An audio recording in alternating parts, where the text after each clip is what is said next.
పూరా లోకల్. దాంతో పాటు రాహుల్ గాంధీ గారు చెప్పిన ఆలోచన 50% సీలింగ్ ని తీసేయాలి అంటున్నారు. 9th షెడ్యూల్లో దీన్ని పెట్టిండ్రు. ఇవాళ ఎస్సీ ఎస్టీ ఓబీసీలకు న్యాయం జరగాలంటే పార్లమెంట్ లో బిల్లు పెట్టాల్సిందే. దానికి నేను పూర్తి మద్దతు. అన్ని రాజకీయ పార్టీలు నడుస్తాయి. ఇది సమయం. ఎందుకంటే తమిళనాడులో ఎప్పటి నుంచి 1998లో అప్పటి నుంచి ఇంప్లిమెంట్ అవుతుంది. 1989లో 50% బీసీలకు, 18% ఎస్సీలకు, 1% ఎస్టీలకు.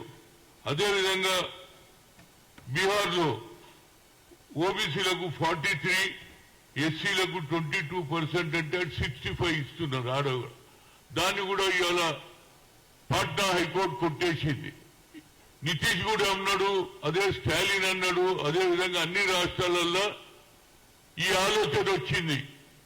ఏది తప్పనిసరిగా క్యాస్ట్ వైజ్ సెన్సర్ చేయాలి, వారికి సరైన న్యాయం జరగాలి. దానికంటే ముందు మండల్ కమిషన్ లో 27% అంటే ఇప్పటిదాకా 27% ఇంప్లిమెంట్ అయితలేదు. మళ్ళీ చూద్దామంటే ప్రధానమంత్రి ఓబీసీ ఇంతవరకు ఆయన ఏది లేదు. క్యాస్ట్ వైజ్ సెన్సర్ చేయడు. అదేవిధంగా ఏదైతే బడుగు బలైన వర్గాలకు రిజర్వేషన్ పెంచాలనే ఆలోచన లేదు. అది కేవలం కాంగ్రెస్ తోటే సాధ్యమవుతుంది, ఇండియా కూటమితోటి సాధ్యమవుతుంది. నేను ఓబీసీ ఎంపీస్ కన్వీనర్ గా గతంలో ఐఐఎంలో రిజర్వేషన్ లేదని సుప్రీంకోర్టు కొట్టేస్తే సోనియా గాంధీ గారు మన్మోహన్ సింగ్ చెప్తే పార్లమెంట్ బిల్లు పెడితే అందరూ పాస్ అయింది. అదేవిధంగా ఈసారి కూడా రాహుల్ గాంధీ గారు ప్రధానమంత్రి అయినట్టు ఇవన్నీ జరిగిపోతుంటే కొద్దిలో తప్పిపోయింది. అయినా ఇవాళ హైయెస్ట్ మెజార్టీ మనదే ఉన్నది.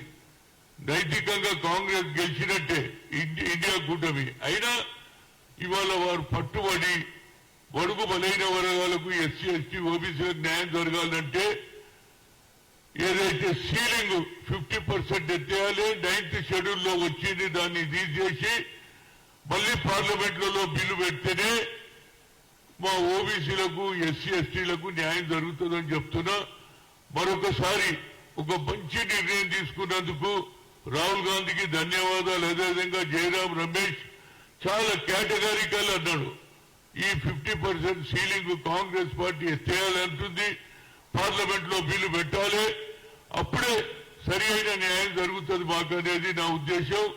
ఎట్టి పరిస్థితుల్లో దాని గురించి రాత్రి పగలు కష్టపడి అన్ని రాష్ట్రాలలో పార్లమెంట్ మెంబర్లను కలిసి ఈ బిల్లు పాస్ అయితేనే మాకు సరి అయిన న్యాయం జరుగుతుంది. ఓట్లేమో మాయా రాజ్యం మీద కనుక ఈ ఓట్లు మెజారిటీ ఉన్నటువంటి వాళ్లకు న్యాయం జరగాలని ఎక్స్రే కూడా అన్నాడు రాహుల్ గాంధీ.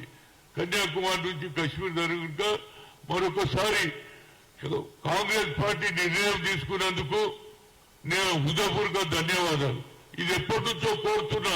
నరేంద్ర మోడీ 10 ఏళ్ళు ఉన్నా ఒక్క ఓబీసీకి న్యాయం చేయలే, క్యాస్ట్ వైజ్ సెన్సర్ చేయలే, ఒక సెపరేట్ డిపార్ట్మెంట్ కూడా పెట్టలే. కనుక దీనికి heartful congratulation to the Congress party and also Jayaram Ramesh. Thank you.